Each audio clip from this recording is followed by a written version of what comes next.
Hey guys, this is DMC1 and this is it. Mission 2033? I don't know what I was going to say then. 23. It's the end of the game, forgive me. I just went through Mundus. That's taken a beating on me mentally and physically. But here we go guys, we've got to get out of here. We've only got 5 minutes to do it as well. And I just want to say, this is superb game design. I love games that do this. Quite a few, Resident Evil, old school Resident Evil used to do this. I think it's very cathartic to go through an area that you did once clear, and now you're going to finish the job, as it were, by getting out while it all explodes. It's very cathartic, it's good game design. In fact, I don't really want to mess with this guy. So I'm going to try and skip him if I can, because I like to think at this point Dante really couldn't care less, and he's just going to get the hell out of here. Okay, I can't avoid this enemy. So let's just take him down. So here we go, we need Alistair for this actually. Here we go, let's get our classic strategy on. The reason you like to hit with the grenade launcher first, not the game's showing a good job of this. Grenade launcher stuns them and then Stinger finishes them off, so easily take them two guys down. But yeah, as I was saying, all old Resident Evils end like this, 1 to 4, with you basically leaving the area that you cleared and just getting the hell out of there, with a timer in the background. And a pumping soundtrack, of course, because you can't forget that. Let's ignore, can I ignore this guy? I can.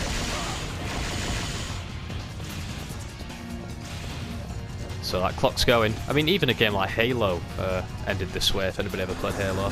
That legendary game. With you using the Jeep to get out of there, or the Warthog as they're called. So let's get Ebony and Ivory for this. And I like to make this bit go a bit quicker by jumping. Save some precious seconds. As for some reason we get 2 mission cards there, I'm not entirely sure why. But we're nearly there, we've got to get to where we started guys, we've just got to get off this capsule. Let's just get out of here. And we are going to encounter our final ever shadow in here. I don't think Dante's too bothered by these guys anymore. In fact, let's just finish him. Okay, I didn't mean to do that. I assume that's going to do some damage, it is. Let's dodge his last attack.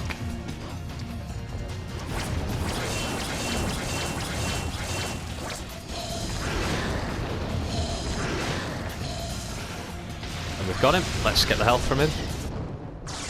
And we're nearly there, guys. Just about 2 rooms and we're out of here. Let's get the health, we'll need it. You never know what's around the corner.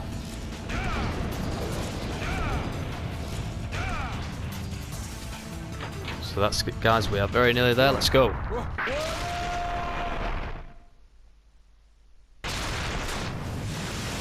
And that's not good because we've ended back up in the sewers. And we're trapped for equal good measure.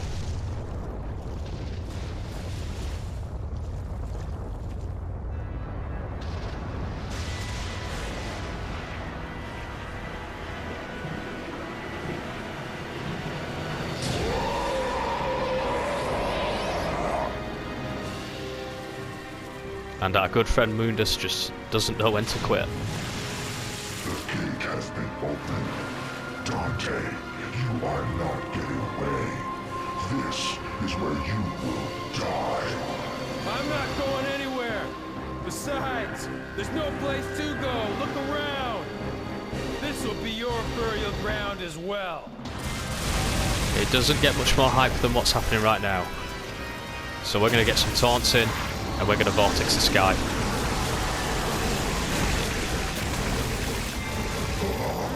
What is the matter? Here your powers are weak, human. No. Dante, you'll be okay. You can do it. What? Mother. Trish is back. Dante, use my power! Trish!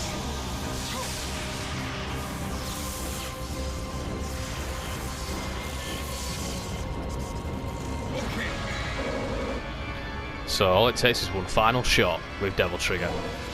I don't think there's anything I've played as much and get as hyped for every single time.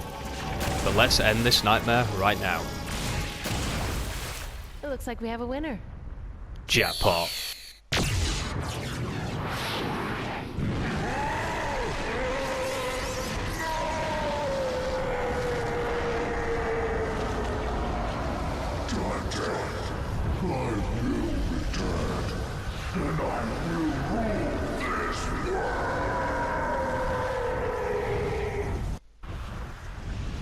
Goodbye. And when you do come back, give my regards to my son, will ya?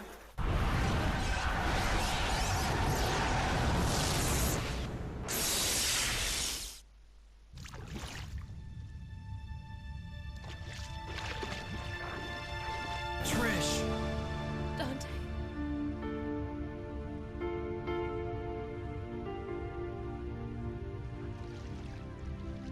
Dante. Trish, devils never cry. These tears are a gift only humans have. We're too late.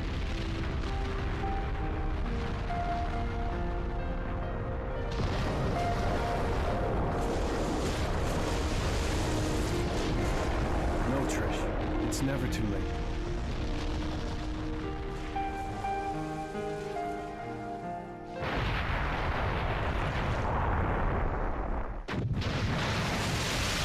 Talk about a slice of luck.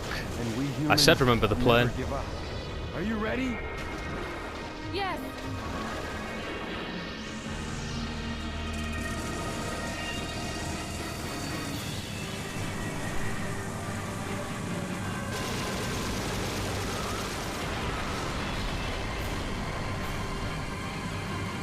Let's rock. So here we go, this is the ending to Resident Evil 4. Pretty much, they pretty much use that exact same ending, that just involving a jet ski. So this is quite a simple ending, we just got to get out while the whole place explodes. Probably one of the most epic endings I've ever played. The first time I ever did this I was genuinely sweating from excitement, because I never thought I could ever finish this game. And the end is almost nigh, guys.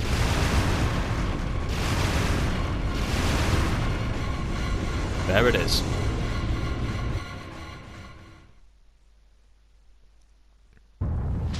Video games love to have you leaving an island while it's exploding and you're escaping with a hot blonde on the back.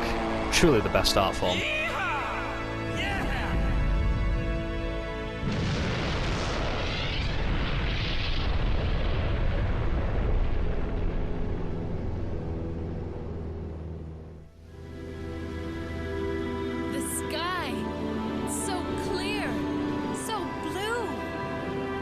The sky is fair. It'll always be above everyone's head, no different. Like the sky. I feel like my heart is becoming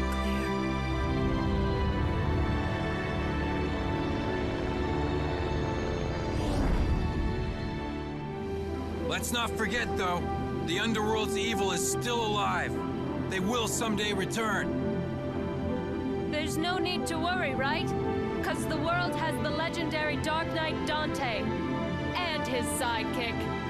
I love that Trish just promotes herself to sidekick, despite trying to kill him, like, not even 15 minutes ago. I remember when every game used to end like that. Not so much now. Devil never cry. Devil never cry. Yes. Yeah, sure. You'll keep that. Okay, great. Where's the place? We'll be right there. This one has the password. Sounds heavy. Okay, let's get it over with in 10 minutes. Can't let a single one of those suckers live. 5 minutes. More than enough. So there you go, guys. That's Devil May Cry. Now known as DMC1, of course, because it went on to spawn a little odd franchise that is still going some near 20 years later. And to sum up, what should I say? I mean, the fact is, it's the game that pretty much made 3D action games what it is.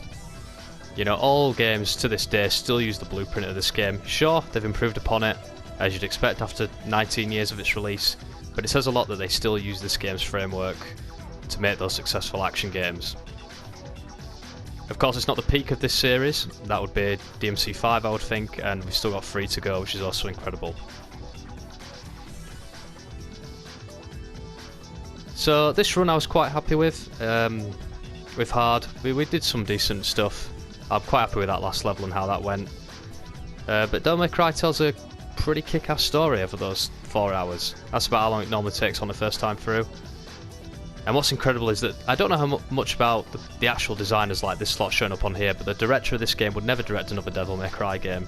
They didn't even tell him they were making a second one, which is the next game we're going to do, obviously, Devil May Cry 2. I wasn't going to do it originally, but I've got some help enlisted, so we're going to do Devil May Cry 2, which, if you don't know anything about that game, you're in for a fun time. So, I'll sum up my final thoughts on this game, personally, and what I think of it. I think if Devil May Cry has a message, it is that humanity is really having a strength. Having it is a strength.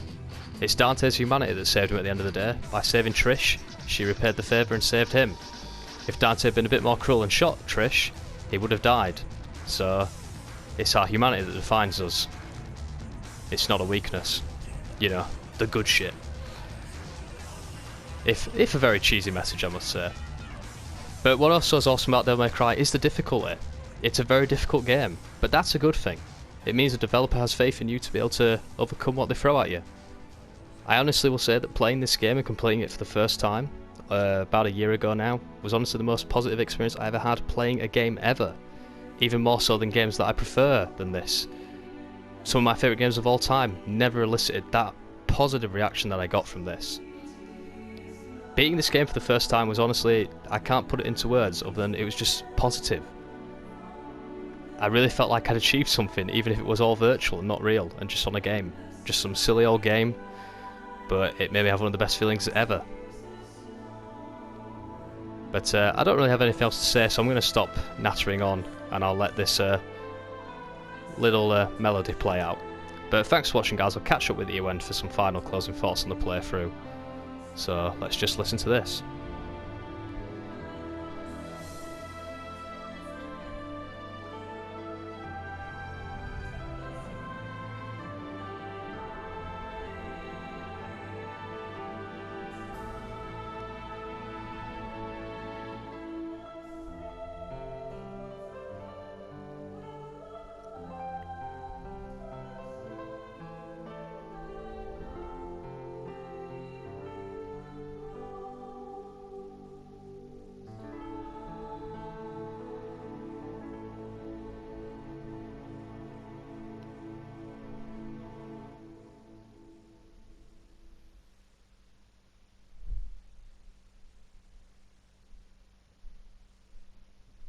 So there we go, guys, that's the end of the credits, and of course the end of the game. So I'm not sure what rank that will be actually. It's a C rank, probably because I skipped a few of those enemies earlier on. If you want to go for the S rank, you need to be killing a lot of those enemies at the start and not taking much damage.